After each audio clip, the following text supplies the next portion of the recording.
একটি মিশন যা 18 বার ক্যান্সেল করা হয়েছিল, যেখানে 2 মাস অপেক্ষা করলেই নতুন রকেটে করে মহাকাশে যাওয়া যেত। সেখানে বারবার সমস্যা থাকা সত্ত্বেও পুরনো রকেটটিকেই বেছে নেওয়া হয়েছিল মিশনের জন্য। 7 জন মহাকাশ যাত্রী মহাকাশে নিজেদের জীবন হারিয়েছিল। আর আপনারা জানলে অবাক হবেন, সঠিক সময় যদি একটি রেস্কিউ মিশন সেই সময় করা যেত, তাহলে ওই 7 জন মহাকাশ যাত্রীকে বাঁচানো যেত। এই 7 জন মহাকাশ যাত্রীর মধ্যেই একজন ছিলেন কল্পনা চাওলা। তিনি ছিলেন প্রথম ভারতীয় মহিলা যিনি গিয়েছিলেন মহাকাশে। সামান্য একটি মধ্যবিত্ত পরিবারের মেয়ে, যার বাবা ছিলেন একজন হকার। সেই মেয়েটি যে একদিন মহাকাশে যেতে পারবে তা কেউ কোনোদিন ভাবতেও পারেনি। কিন্তু নিজের সামনে আসা সব বাধাকে পেরিয়ে তিনি নিজের স্বপ্নকে পূরণ করেছিলেন। কল্পনা চাওলা এতটাই দক্ষ একজন ইঞ্জিনিয়ার ছিলেন যে নাসা তাকে মোট 2 বার মহাকাশে পাঠিয়েছিল। এবার প্রশ্ন হলো, একটি সাধারণ পরিবারের মেয়ে হয়ে কল্পনা চাওলা কিভাবে একজন অ্যাস্ট্রোনট হয়ে উঠলেন? আর কল্পনা চাওলার জীবনের শেষ মিশনটিতে কী এমন হয়েছিল যে এত বড় একটি দুর্ঘটনা ঘটল? কল্পনা চাওলার ছোটবেলা। 17 মার্চ 1962 সালে ভারতের হরিয়ানা রাজ্যে কল্পনার জন্ম হয়। তার বাবার নাম বানারসি লাল চাওলা। তিনি পেশায় একজন হকার ছিলেন। ছোটবেলা থেকেই পড়াশোনার প্রতি কল্পনার গভীর আগ্রহ ছিল, আর তেমনি তিনি আত্মবিশ্বাসী ছিলেন। নিজের 4 ভাই বোনের মধ্যে তিনি সবথেকে ছোট ছিলেন। তার প্রাথমিক শিক্ষা সম্পূর্ণ হয় টেগোর বাল নিকেতন স্কুলে। এরপর 1976 সালে কল্পনা চাওলা পাঞ্জাব ইঞ্জিনিয়ারিং কলেজ থেকে অ্যারোনটিক্যাল ইঞ্জিনিয়ারিং কমপ্লিট করেন। সে সময় তিনি একমাত্র মহিলা ছিলেন যিনি ওই কলেজ থেকে অ্যারোনটিক্যাল ইঞ্জিনিয়ারিং পাশ করেছিলেন। তবে কল্পনার স্বপ্ন ছিল আরও বড় হওয়ার। তিনি 1982 সালে উচ্চশিক্ষার জন্য আমেরিকার টেক্সাসে চলে যান। সেখানে 1984 সালে তিনি অ্যারোস্পেস ইঞ্জিনিয়ারিংয়ের উপর মাস্টার্স করেছিলেন।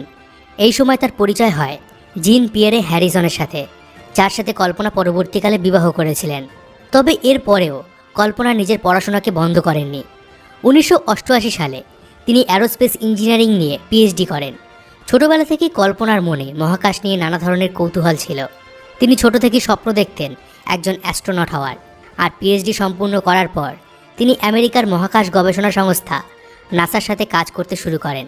এই সময় 1991 সালে তিনি আমেরিকার নাগরিকত্ব পেয়ে যান।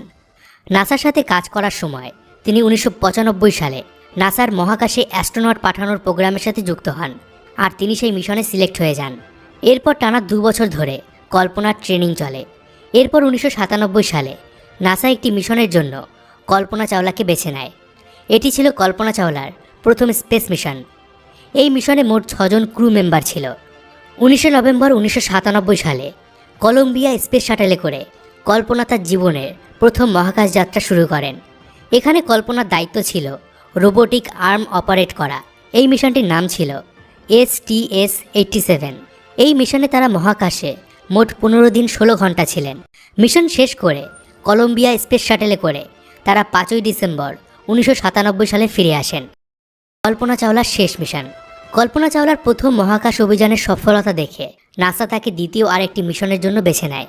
এই মিশনের নাম ছিল STS-107। শুরুর দিকে ঠিক করা হয়েছিল এই মিশনটি 2001 সালে লঞ্চ করা হবে, আর এবারও তারা কলম্বিয়া স্পেস শাটেলে করে মহাকাশে যাবে। 1981 সালে কলম্বিয়া স্পেস শাটেলটিকে নাসা প্রথমবার মহাকাশে পাঠায়। আর 1981 থেকে 1997 সাল পর্যন্ত এই 16 বছরে কলম্বিয়া স্পেস শাটেলটি মোট 27 বার মহাকাশে গিয়েছিল এবং পৃথিবীতে ফিরে এসেছিল। এতগুলো মিশন করার ফলে এই স্পেস শাটেলে বেশ কিছু সমস্যা দেখা দেয়। একটি সমস্যা ঠিক করতেই আরেকটি সমস্যা সামনে আসতে থাকে। তাই মিশনের তারিখ 2001 সাল থেকে অনেকবার পিছিয়ে যায়। অবশেষে এইভাবে মোট 18 বার মিশনটির তারিখ পাল্টানো হয়েছিল। আর শেষ পর্যন্ত নাসা তড়িঘড়ি করে একটা ডেট ফাইনাল করে ফেলে এবং 16 জানুয়ারি 2003 সালে এই মিশনটির ডেট ঠিক করা হয়। মিশনে কল্পনা চাওলা সহ মোট 7 জন ক্রু মেম্বার ছিল। 16 জানুয়ারি 2003 সালে এই মহাকাশ যানটিকে লঞ্চ করা হয়। এটি স্পেস শাটেল কলম্বিয়ার 28তম মিশন ছিল। লঞ্চ করার পর এটি মহাকাশে 15 দিন 22 ঘন্টা 20 মিনিট ছিল। এই সময়ের মধ্যে মহাকাশ যাত্রীরা মহাকাশে নানা ধরনের পরীক্ষা নিরীক্ষা এবং গবেষণা চালায়। অবশেষে 1 ফেব্রুয়ারি 2003 সালে এই মহাকাশ যানটি পৃথিবীর দিকে যাত্রা শুরু করে। প্রথমের দিকে সব কিছু ঠিকঠাকই ছিল, কিন্তু এই স্পেস শাটেলটি যখন পৃথিবীর বায়ুমণ্ডলে প্রবেশ শুরু করে তখন এটির গতি ছিল ঘন্টায় প্রায় 20,000 কিলোমিটার। এই সময় মহাকাশ যানের ভিতরে থাকা যাত্রীরা দুর্ঘটনার আভাস পান। বায়ুমণ্ডলে প্রবেশ করার সাথে সাথেই মহাকাশযানের ভিতরে গরম হাওয়া প্রবেশ করতে শুরু করে, ফলে ভিতরে থাকা অক্সিজেনের মাত্রা দ্রুত গতিতে কমতে শুরু করে। বায়ুমণ্ডলের গরম হাওয়া ধীরে ধীরে আগুনের রূপ নেয় আর মহাকাশযানটির বিভিন্ন যন্ত্রপাতিকে নষ্ট করে দেয়। এই সময় অক্সিজেনের অভাবে সব মহাকাশ যাত্রীরা অজ্ঞান হয়ে যান। এদিকে ভেতরে বেশ কিছু যন্ত্রপাতি খারাপ হয়ে যাওয়ায় নাসার সাথে তাদের যোগাযোগ বিচ্ছিন্ন হয়ে যায়। মহাকাশযানের ভিতরে অধিক গরমের কারণে যে মহাকাশ যাত্রীরা অজ্ঞান হয়ে গিয়েছিলেন, এবার তাদের রক্ত গরম হয়ে ফুটতে শুরু করে, আর এই সময়ে 7 জন মহাকাশ যাত্রীর মৃত্যু হয়। তবে কিছু সময়ের মধ্যেই এই কলম্বিয়া স্পেস শাটেলটি আমেরিকার টেক্সাস রাজ্যের 63 কিলোমিটার উপরে ব্লাস্ট করে আর সব কিছু শেষ হয়ে যায়। এবার প্রশ্ন হলো, এই স্পেস শাটেলটিতে হঠাৎ করে আগুন ধরল কিভাবে? বন্ধুরা, আমাদের পৃথিবীর চারিদিকে যে বায়ুমণ্ডল আছে তা এক প্রকার রক্ষা কবচের কাজ করে। মহাকাশ থেকে যদি কোনো উল্কাপিণ্ড পৃথিবীতে আসে, তাহলে তারা বায়ুমণ্ডলের ঘর্ষণের কারণে আগুনে জ্বলে যায়, যার কারণে পৃথিবীতে কম ক্ষতি হয়। আর ঠিক এই কারণেই মহাকাশ থেকে যখনই কোনো বস্তু পৃথিবীর দিকে আসে তাতে আগুন ধরে যায়। আর এই জিনিসটা স্পেস শাটেল বা স্পেস ক্যাপসুলের সাথে হয়।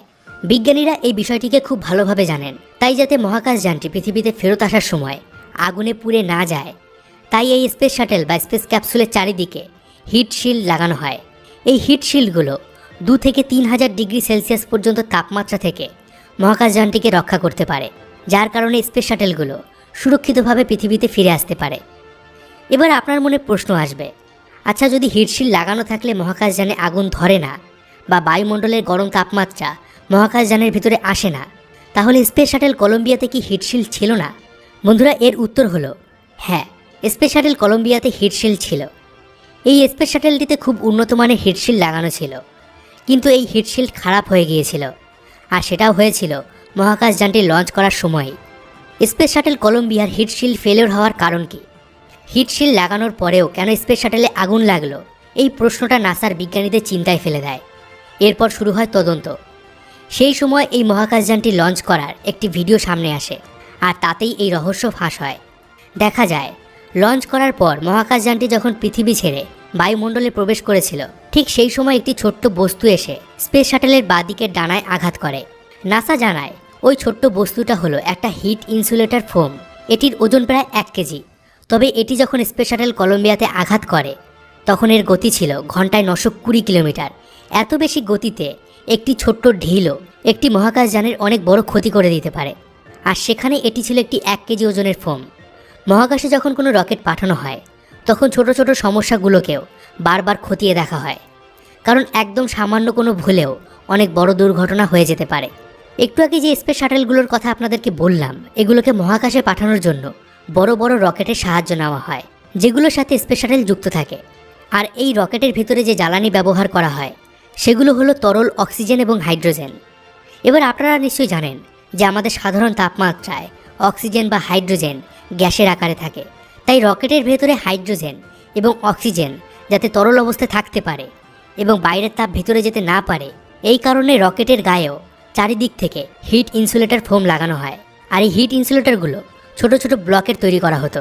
স্পেস শাটেল কলম্বিয়া যখন মহাকাশের দিকে উড়ে যাচ্ছিল, সেই সময় রকেটের গায়ে লাগানো একটি হিট ইনসুলেটর ফোমের ব্লক রকেট থেকে খুলে যায়, আর সেটি এসে সজোরে আঘাত করে স্পেস শাটেল কলম্বিয়ার বাঁ দিকের ডানায়। নাসার বিজ্ঞানীরা এই আঘাত লাগার ঘটনাটিকে কৃত্রিম উপায়ে পরীক্ষা করেছেন।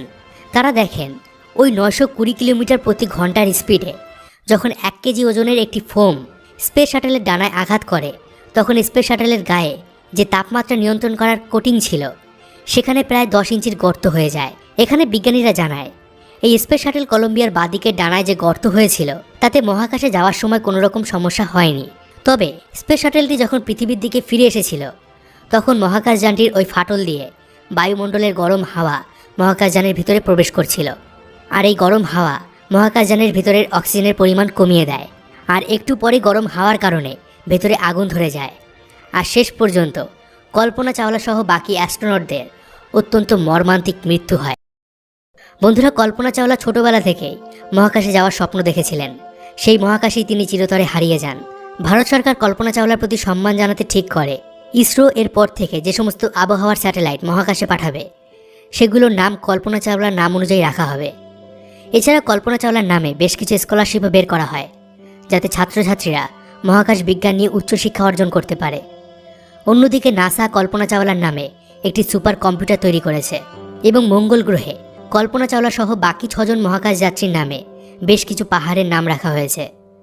আজ কল্পনা আমাদের মধ্যে নেই, কিন্তু তার জীবন আমাদেরকে আজও অনুপ্রাণিত করে নিজের স্বপ্নকে পূরণ করার জন্য। তার জীবন আমাদেরকে অনুপ্রাণিত করে লাখে নয়, বরং কোটিতে একজন হওয়ার জন্য।